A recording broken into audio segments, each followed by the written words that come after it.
Welcome back sa Tagalog Drama Recap. Sa video na ito, ipapaliwanag ko ang isang animation comedy film na pinamagatang Turbo na inilabas noong 2013. Spoilers ahead, watch out and take care. Nagsimula ang pelikula sa isang lumang farm shed habang ang isang cute na kuhol na nagngangalang Turbo ay sabik na nanonood ng karera ng kotse sa TV. Ang nakakapanabik na mga kaganapan sa kompetisyon ay agad na nakabighani sa munting kuhol. Sa makatuwid, ito ang nagtulak sa kanya na magkaroon ng hilig sa karera.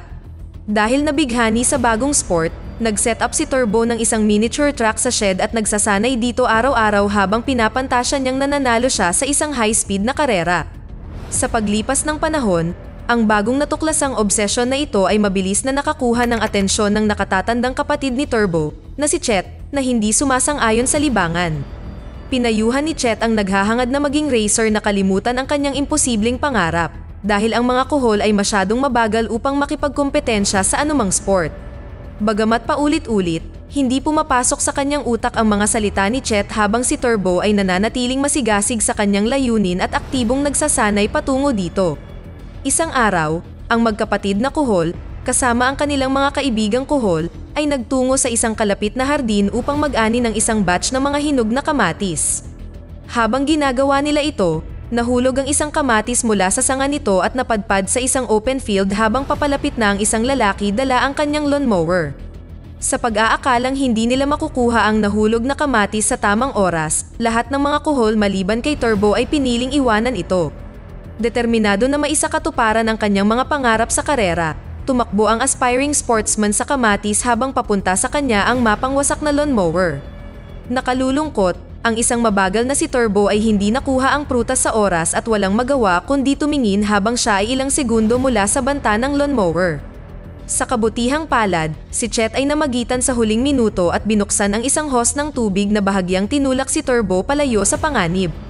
Nang naiwasan na ang banta, pinagalitan ng galit na si Chet si Turbo dahil sa walang pakundangang pagtataya sa kanyang buhay at hiniling sa kanya na talikuran ang kanyang hindi makatwirang mga pangarap. Nang marinig ito, ang sigla ni Turbo ay naglaho habang nagtatampo siyang umalis sa bukid at naglakad-lakad sa lungsod upang linisin ang kanyang isipan. Pagkatapos gumapang ng napakalayo, sa wakas ay nakarating na siya sa isang tulay at pinapanood ang mga humaharurot na mga sasakyan habang nagnanavigate sila sa trapiko. Makalipas ang ilang segundo, isang trailer na may dalang malakas na bugso ng hangin, ang dumaan kay Turbo at itinapon ang maliit na kuhol sa gitna ng kalsada. Sa takot, ang munting kuhol ay agad na nagtago sa kanyang shell habang ang malakas na hangin mula sa mga sasakyan sa highway ay nagdala sa kanya sa isang liblib na kalsada.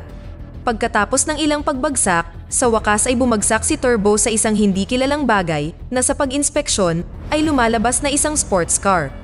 Gayunpaman, bago maproseso ng kuhol ang mga kamakailang kaganapan, biglang nag-start ang makina ng kotse habang ang driver ay mabilis na humarurot sa isang karera. Dahil sa sobrang bilis ng sasakyan, sinipsip si Turbo sa panloob na makina ng sasakyan at nalantad sa nitrous oxide na nagkataong isang malakas na kemikal na nagpapataas ng bilis. Paglubog sa likido, ang nitrous oxide ay pumasok sa katawan ni Turbo at umikot sa kanyang sistema habang kinakargahan nito ang kanyang puso upang mag-overdrive. Nang mangyari ito, nakahanap ng paraan si Turbo na makalabas ng kotse at tumalsik ito sa lansangan na naging sanhi ng kanyang pagkahimatay. Nang sumunod na araw, nagising si Turbo at kalaunan ay bumalik sa bukid kung saan muli niyang nakasama si Chet. Nakalulungkot, panandalian lang ang reunion na ito nang biglang lumitaw ang isang uwak at dinala si Chet patungo sa langit. Nang makitang nasa panganib ang kanyang kapatid, hinabol ni Turbo ang ibon at salamat sa malakas na booster sa kanyang sistema, nakakagulat na nakagawa ito sa hindi pa nagagawang bilis. Sa kanyang bagong kapangyarihan, mabilis na naabutan ni Turbo ang uwak at dumating kaagad habang sinusubukang kainin ng mga ibon si Chet. Itinulak ng napakabilis na kuhol ang kanyang nakatatandang kapatid at pumalit sa kanya habang nilalamon siya ng gutom na uwak. Gayunpaman, salamat sa kanyang bagong tuklas na super speed, inatake ni Turbo ang uwak mula sa loob, na nagudyok sa kanya na iluwa siya habang ang mga ibon ay nagtakbuhan sa takot. Ngayon ay ligtas na mula sa mga mandaragit na ibon, ang dalawang magkapatid na kuhol ay ganap na nagsama habang sinusubukan nilang alamin ang kanilang daan pauwi. Nakalulungkot, bago pa nila simulan ang kanilang paglalakbay, ang dalawa ay nakuha ng isang taco truck driver na nagngangalang Tito. dinala ng kakaibang lalaki ang dalawang kuhol sa kanyang sasakyan at dinala sila sa isang makulimlim na tindahan sa isang tila hindi kilalang bayan. Sa takot, sina Turbo at Chet ay nagtago sa takot habang nakahanda silang katayin. Sa kabutihang palad, hindi ito nangyari dahil ang lugar ay lumalabas na isang arena para sa snail racing. Habang magkasama, ang dalawa ay inilagay sa starting line kasama ng iba pang mga kuhol habang nagsisimula ang karera. Naturally, ang kompetisyon ay nagsimula ng mabagal habang ang karamihan sa mga kalahok na kuhol ay papalapit na sa finish line. Ngunit hindi ito ang kaso para sa Super Pow Red Turbo. Siya ay tumakbo at nakumpleto ang karera sa loob ng 1 segundo na labis na ikinagulat ng lahat. Nang makita ito, namangha si Tito sa sobrang bilis ng kuhol at nagpasyang ampunin siya bilang isang alagang hayop. Nang sumunod na araw, ang driver ng taco truck na ang negosyo ay patuloy na bumabagsak ay nakakuha ng ideya na makakuha ng kasikatan sa tulong ng bilis ni Turbo. Ang matalinong negosyante ay mabilis na gumawa ng isang poster sa kanyang shopping plaza bilang isang ad para sa karera ng kuhol. Nakalulungkot, ang pinag-isipang planong ito ay hindi nagbubunga dahil ang poster ay hindi nakakatulong upang makabuo ng mas maraming customer para sa kanyang negosyo. Nadismaya, ikinuwento ni Tito ang kanyang naudlot na plano sa kanyang alaga na si Turbo na nagudyok sa kuhol na maawa sa kanya. Makalipas ang ilang sandali, nakita ni Turbo ang isang boss na nag-a-advertise ng Indy 500 na nagkataong isang tournament ng National Car Racing. Agad na nagbigay ang ad na ito kay Turbo ng ideya para tulungan si Tito at ginamit niya ang kanyang sobrang bilis para idirekta ang atensyon ng may-ari ng negosyo sa karera. Agad na naunawaan ng matalinong si Tito ang plano ng kanyang alagang kuhol at sa huli ay nagpasya na isali siya sa karera upang magkaroon ng pagkakataon na mapansin ang kanilang negosyo. Ngunit ito ay nagpapatunay na isang napakahirap na gawain dahil ang small-time na negosyante ay nahihirapan na makabuo ng pambayad sa pagpaparehistro sa tournament na $20,000.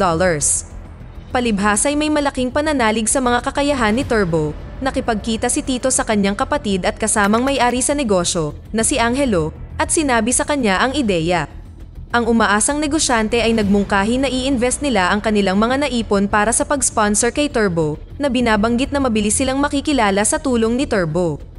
Gayunpaman, ang nag-aalinlangan na si Angelo ay tinutuya ang ideya ng pagpaparehistro ng isang kuhol sa isang tournament na karera at agad na tinanggihan ang plano na labis na ikinadismaya ni Tito. Gayunpaman, ang tahasang pagtanggi ay hindi humadlang sa umaasang negosyante habang siya ay patuloy na humingi ng suportang pinansyal mula sa ibang mga negosyante sa plaza. Kinabukasan, nag-organisa si Tito ng isang detalyadong presentasyon ng negosyo at inihayag ang ideya sa kanyang mga kapwa negosyante. Gayunpaman, tulad ni Angelo, binaliwala ng mga negosyante ang kanyang ideya at tumanggi silang mamuhunan sa kakaibang plano. Samantala, ang mga race snail na nakipagkumpetensya laban kay Turbo sa kanyang unang araw na nalaman ang plano tungkol sa Indy 500 ay nagkaisa at nagpasya na tumulong para ipadala siya doon. Sama-sama, ang mga kuhol ay nagsanib puwersa at nagawang ilihis ang isang bus na puno ng mga tao sa plaza. Nang dumating na ang sasakyan, ginamit ni Turbo ang kanyang super speed para gumawa ng light show sa poster ni Tito. Kaya naman, nakuha nito ang atensyon ng mga pasahero. Nang makita ang overhead billboard, nagpasya ang mga bisita na manatili sa plaza habang nasa sabik silang manood na makipagkarera si Turbo. Habang ginagawa ito, tinangkilik ng mga pasahero ang mga may-ari ng tindahan sa plaza na nagdulot ng pinakamalaking benta na hindi pa kinita ng mga negosyante sa mga nagdaang taon. Matapos ang pagtaas ng benta, ang mga unang nag-aalinlangan na negosyante ay nagbago ang isip at iniabot kay Tito ang cash na kailangan niya para makapasok sa karera. Gamit ang pondo, sina Tito at Turbo, na sinamahan ng mga kuhol at may-ari ng mga tindahan, ay tumungo sa Indy 500 at sinubukang mag-sign up para sa karera. Nakalulungkot, nakita ng organizer ng palabas ang aplikasyon ni Tito na nagpaparehistro ng isang kuhol na isang katawa-tawa at agad na tinanggihan ang kanyang aplikasyon. Gayunpaman, ang isang determinadong Turbo ay hindi sumuko at sa tulong ng kanyang kaibigang kuhol, nalampasan niya ang security at siya ay nakapasok sa track. Pagdating doon, ang mabilis na kuhol ay mabilis na umikot sa track sa ilang segundo habang ang mga manonood ay nakatitig sa pagkamangha.